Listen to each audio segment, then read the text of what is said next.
Muy buenas. A ver, ¿nos hemos parado a pensar alguna vez cómo hemos conseguido enseñar a las máquinas a pensar?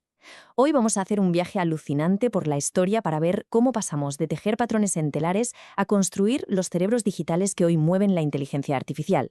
Es un recorrido desde los inicios de la computación hasta lo que nos espera con el futuro cuántico. Vamos a ello.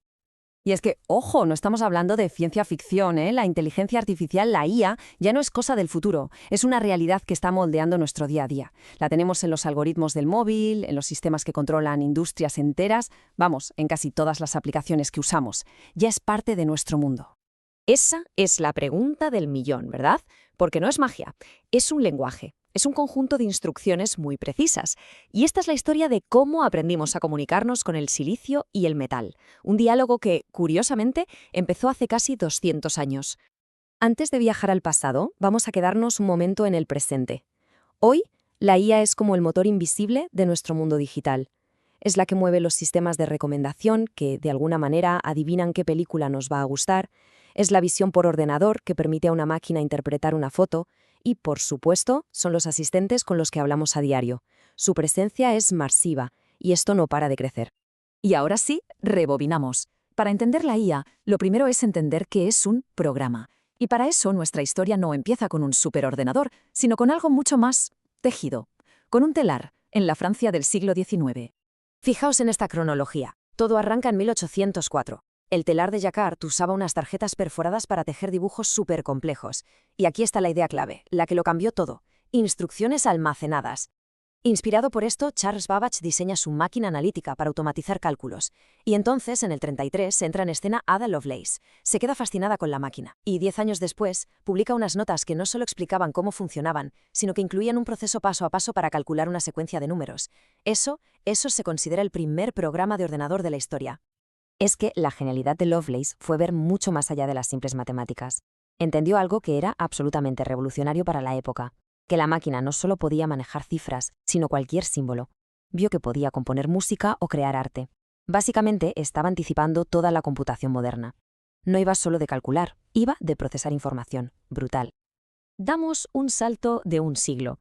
Y es curioso porque la palabra computadora no se refería a una máquina, sino a un puesto de trabajo, que además ocupaban sobre todo mujeres. Estas computadoras humanas hacían a mano los cálculos complejísimos para los bancos, los ferrocarriles y más tarde para el ejército. Ellas fueron las primeras en enfrentarse a las máquinas que las acabarían reemplazando y paradójicamente las primeras en programarlas. Y es justo aquí donde la historia pega un acelerón tremendo. Pasamos de las ideas mecánicas de Babbage y Lovelace a la pura era electrónica, un salto impulsado por la necesidad de la Segunda Guerra Mundial. La ENIAC, construida en el 43, era una auténtica bestia. Hacía cálculos a una velocidad que era impensable para la época, pero tenía un problema gigantesco. Era súper rígida. Para que hiciera una tarea nueva, había que pasarse semanas cambiando cables de sitio a mano. Era como tener que reconstruir una calculadora desde cero para cada suma. Vamos, un método muy poco práctico. La solución llegó en el 45 de la mano de John von Neumann. Su idea, que hoy nos parece de cajón, fue una auténtica revolución. ¿Y si el programa, o sea, las instrucciones, se guardaran en la misma memoria que los datos? ¡Boom! Esto eliminaba por completo la necesidad de recablear nada. Podías cambiar de programa simplemente cargando uno nuevo en la memoria. Esta arquitectura, la de programa almacenado, es en esencia la que siguen usando la mayoría de ordenadores hoy en día. Vale, ya teníamos el programa en la memoria. Pero surgió un nuevo reto. ¿Cómo le hablamos a la máquina? El lenguaje máquina es su idioma nativo, ceros y unos. Es increíblemente difícil y fácil de meter la pata. La solución fue crear lenguajes de alto nivel, que se parecen más a cómo hablamos las personas. Luego, un programa traductor, que llamamos compilador, lo convierte a esos ceros y unos que la máquina entiende. Y aquí hay que hablar de otra pionera, la increíble Grace Hopper. Ella lideró una auténtica campaña para democratizar la programación. Se rebeló contra la idea de que solo los matemáticos y los ingenieros podían usar estas máquinas. Su visión nos llevó a lenguajes como Fortran, en el 54, diseñados para ser mucho más intuitivos. Ella quería que cualquiera pudiera darle órdenes a un ordenador. Y esa visión de hacerlo todo más accesible nos trae directos hasta hoy. Gracias a gente como Lovelace, von Neumann y Hopper, ahora tenemos un ecosistema de herramientas para construir inteligencia artificial que es sencillamente espectacular. A día de hoy, elegir un lenguaje es como elegir una herramienta de una caja. Python es el rey absoluto en ciencia de datos. Es como la navaja suiza por su sencillez y sus librerías. R es el favorito de los estadísticos puros. Si necesitas velocidad bruta para videojuegos, por ejemplo, tiras de C++. Y para grandes aplicaciones de empresa o para meter IA en una web, pues ahí están Java y JavaScript. Cada uno tiene su sitio. Pero claro, nadie empieza de cero. La gente usa frameworks, que son como kits de herramientas ya preparados por gigantes como Google o Meta. Herramientas como TensorFlow o PyTorch te dan los bloques de construcción ya hechos para modelos súper complejos. Esto permite que la gente se apoye en el trabajo de miles de personas y acelere una barbaridad el desarrollo de nuevas inteligencias artificiales. Hemos viajado desde los telares hasta los frameworks de hoy. Pero la historia ni mucho menos se detiene aquí.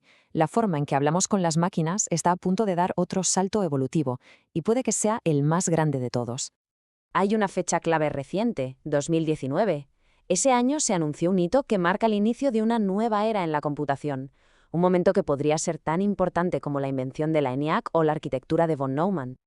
Google anunció que había alcanzado la supremacía cuántica. ¿Y eso qué significa? Pues básicamente que su ordenador cuántico resolvió en minutos un problema que al superordenador clásico más potente del planeta le habría costado miles de años. Estamos entrando en un paradigma de computación totalmente nuevo, con un potencial que apenas empezamos a imaginar. Desde las tarjetas perforadas de un telar hasta los bits cuánticos, la historia de la programación es en realidad la historia de la búsqueda humana por resolver problemas cada vez más y más complejos.